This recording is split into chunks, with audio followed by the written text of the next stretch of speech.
Alors, nous sommes toujours dans la séquence 2 d'histoire du programme de troisième intitulé Les conséquences de la Première Guerre mondiale. Et aujourd'hui, nous allons voir comment la vague révolutionnaire qui a déferlé en Europe s'est retirée sans finalement que ne triomphe la révolution de type bolchevique. Autrement dit, nous allons étudier aujourd'hui le reflux de la vague révolutionnaire en Europe.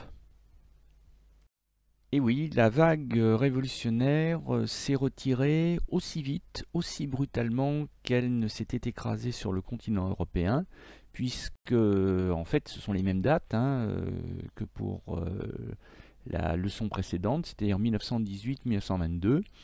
Et nous allons nous demander pourquoi, comment, à cause de qui assiste-t-on au reflux de la vague révolutionnaire dans l'Europe de l'après-guerre. Alors commençons par le cas français, puisque les troubles ont été réels, même s'ils n'ont pas débouché sur une révolution, comme ça a pu être le cas en Allemagne. Rappelez-vous, notamment à l'occasion du 1er mai 1919, qui est la première véritable grande manifestation du monde ouvrier organisée en France dans l'immédiate après-guerre, avec le retour de la paix. Eh bien, le gouvernement sait qu'il y a un risque pour que cette manifestation dégénère à Paris et en province, parce que le mouvement ouvrier est remonté comme une pendule, notamment sous l'action de la propagande bolchevique. Et le gouvernement, pour désamorcer la crise, pour tenter de désamorcer la crise, le gouvernement Clémenceau va lâcher du lest, puisque cette vieille revendication des 8 heures par jour, à laquelle se refusait le patronat depuis un demi-siècle, eh bien cette revendication va être validée par le gouvernement qui annonce le vote d'une loi qui limitera à 8 heures par jour le temps de travail en France, ce qui n'est pas encore tout à fait la semaine des 40 heures, parce que l'idée c'est de travailler 6 jours par semaine, à l'exception du dimanche, donc ça ferait 6 x 8, 48 heures par semaine, mais il est entendu que en réalité le samedi après-midi ne sera pas travaillé, et de plus en plus d'entreprises se mettent à la semaine anglaise, c'est-à-dire au week-end samedi, dimanche non travaillé. Donc on tend à se rapprocher de la semaine des 40 heures. Et cette carotte, cette récompense offerte au monde ouvrier, ajoutée au bâton, c'est-à-dire la répression des manifestations, notamment à Paris, qui font 2 morts. Clémenceau n'a pas hésité à déployer non seulement la police, mais aussi l'armée à Paris, font que finalement le 1er mai 1919 est une manifestation violente qui restera dans les mémoires, mais qui ne débouchera pas ni sur une révolution, ni sur une guerre civile en France. En fait, le sort de la France va se décider de manière entièrement démocratique, puisque ce sont les urnes et ce sont donc les électeurs qui vont décider de l'avenir économique, social du pays. Les électeurs et non pas les électrices, puisque je vous le rappelle, à l'époque, la française n'a toujours pas le droit de vote et n'est donc pas une citoyenne à part entière. Avec le retour de la paix, eh bien c'est le retour de la démocratie véritablement, et c'est le retour des élections. Il faut effectivement renouveler la Chambre des députés qui n'avait pas pu être renouvelée pendant la guerre, parce que pendant la guerre, évidemment, on n'avait pas pu organiser des élections. Et c'est donc à l'occasion des élections législatives de 1919, c'est-à-dire celles qui doivent renouveler encore une fois le personnel de la Chambre des députés, que l'on voit fleurir sur les murs, notamment de Paris, ces affiches intitulées Comment voter contre le bolchevisme.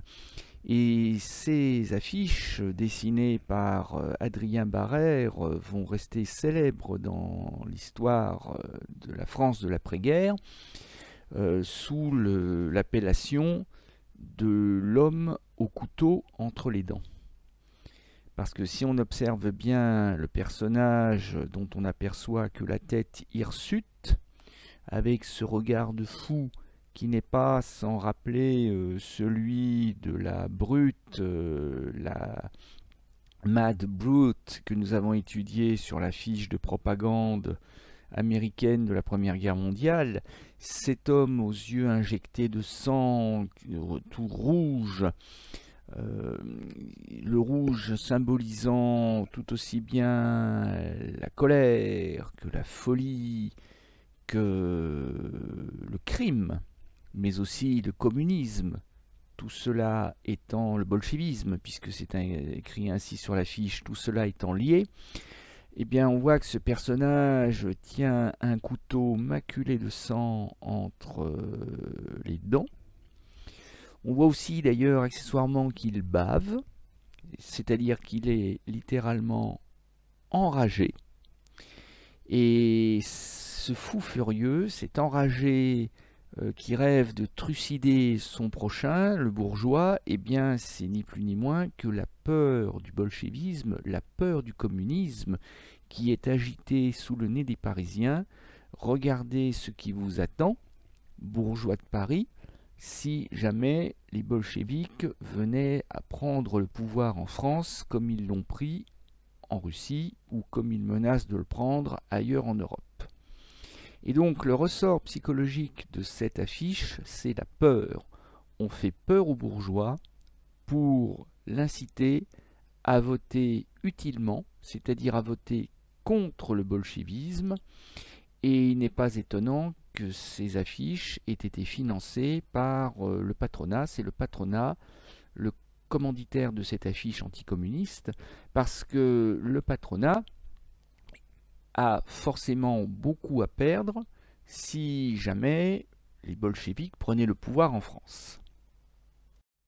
Et la stratégie de la peur, eh bien, ça fonctionne à merveille, puisque les partis de droite et de centre-droite vont s'associer dans une alliance électorale intitulée le Bloc national, où tous les candidats se retirent au deuxième tour pour laisser la place aux mieux placés d'entre eux pour assurer la victoire contre les rouges. Et cette stratégie de vote bloc national va fonctionner à merveille, puisque la très grande majorité, la majorité absolue largement dépassée, la très grande majorité des élus appartiennent à ce bloc national anti-communiste, anti-bolchevique. Et la gauche française, qui ne s'est pas encore fracturée entre partisans de Lénine et partisans d'un socialisme réformiste, hein, on a vu ça la dernière fois, eh bien la gauche est très mal en point, puisque le parti de la SFIO, avec 68 députés, est très minoritaire. Ses alliés de centre-gauche, les radicaux, sont eux-mêmes très minoritaires. C'est un véritable raz-de-marée de la droite. En plus, les partis de droite ont présenté un maximum de candidats issus des rangs des anciens combattants de 14-18, n'hésitant pas d'ailleurs à faire élire des mutilés ou des gueules cassées. Des gens qui, dans leur profession de foi, rappellent qu'ils se sont battus pour la patrie, Donc il y a un fort accent nationaliste. Or, justement, le bolchevisme, le socialisme en général, c'est le contraire. C'est l'internationalisme. Le bolchevisme, le socialisme, c'est le refus des nations, c'est le refus des drapeaux. C'est cette idée que l'amour de la patrie, ça a été inventé par les bourgeois pour diviser les prolétaires, les opposer les uns contre les autres et empêcher les prolétaires, les ouvriers, les paysans de s'allier pour renverser la domination bourgeoise. Et donc les patriotes qui sont élus à la Chambre des députés de 1919 forment ce qu'on appelle la Chambre Bleu Horizon, en rappel de l'uniforme des soldats français à partir de 1915. La gauche française a donc subi une défaite incontestable en 1919, mais le scénario du pire va se dessiner l'année suivante avec le fameux congrès de Tours de décembre 1920 dont j'ai déjà eu l'occasion de parler et qui, je le rappelle, est le théâtre de cette opposition frontale idéologique entre les partisans de Marcel Cachin, qui réclament l'adhésion à l'internationale communiste de Lénine, et ceux qui, rangés derrière Léon Blum, s'y refusent catégoriquement. Et le scénario de l'implosion se dessine avec la répartition des votes des participants du Congrès. Alors, on l'a vu, hein, entre Léon Blum et Marcel Cachin, il n'y a aucune possibilité de synthèse, aucune possibilité de compromis, puisque l'opposition est trop frontale. Un homme, pourtant, va tenter l'impossible. C'était voué à l'échec. Il s'appelle Longuet, et Longuet n'est pas n'importe qui d'ailleurs, puisqu'il n'est rien moins que le petit-fils biologique de Karl Marx, le fondateur du socialisme. Donc, en hommage à son hérédité, on a tendance à l'écouter. Mais encore une fois, c'était voué à l'échec, puisque de toute façon, même si le parti de la SFIO avait voté pour l'option Longuet, c'est-à-dire l'adhésion à l'Internationale communiste de Lénine, mais avec réserve, Lénine aurait refusé, puisque l'adhésion à la Troisième Internationale doit se faire sans aucune réserve. C'est-à-dire que soit on obéit à Lénine et on adhère à l'Internationale communiste, soit on s'y refuse et on n'adhère pas. Et sans surprise, eh bien, c'est l'adhésion à la Troisième Internationale communiste qui l'emporte. Hein. Marcel Cachin remporte les 2/3 des suffrages du Congrès de Tours. Et pour Léon Blum, eh bien, la défaite est rude. Et la conséquence logique, c'est l'éclatement, la scission du Parti socialiste français, puisque avant le congrès de Tours, il n'existe qu'un seul parti socialiste, hein, encore une fois la section française de l'Internationale ouvrière, hein, la deuxième internationale, et donc un seul journal officiel du parti de la SFIO, c'est-à-dire le journal L'Humanité. Mais après le congrès de Tours, eh bien, la SFIO vole en éclats. La minorité reste au Parti socialiste, reste à la SFIO, mais perd le contrôle du journal, puisque le journal L'Humanité devient le journal du Parti communiste. Donc les socialistes se retrouvent sans porte-parole dans la presse écrite, ce qui va donc les obliger à créer de toutes pièces un nouveau journal qui s'intitulera Le Populaire et qui rentrera en concurrence avec le journal L'Humanité, qui devient le journal du Parti communiste, qui dans les premières années s'appellera section française de l'Internationale communiste, celle de Lénine, la SFIC, mais que très vite on appellera donc le Parti communiste. Et entre les camarades, les anciens camarades de la SFIO et de la SFIC, c'est la haine.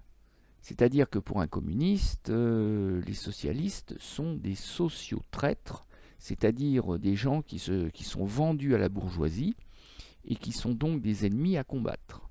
Autrement dit, c'est pas demain la veille que la gauche va gagner une élection en France dans ce contexte d'éclatement de la gauche française.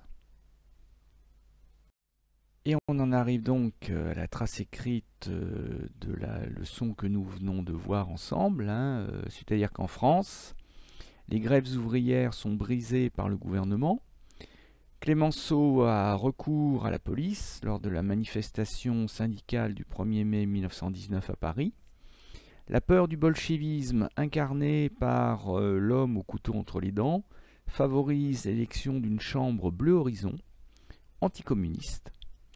Comme partout en Europe, l'unité de la SFIO, le Parti socialiste français, vole en éclats lors du congrès de Tours de décembre 1920 à propos de l'adhésion à la Troisième Internationale de Lénine.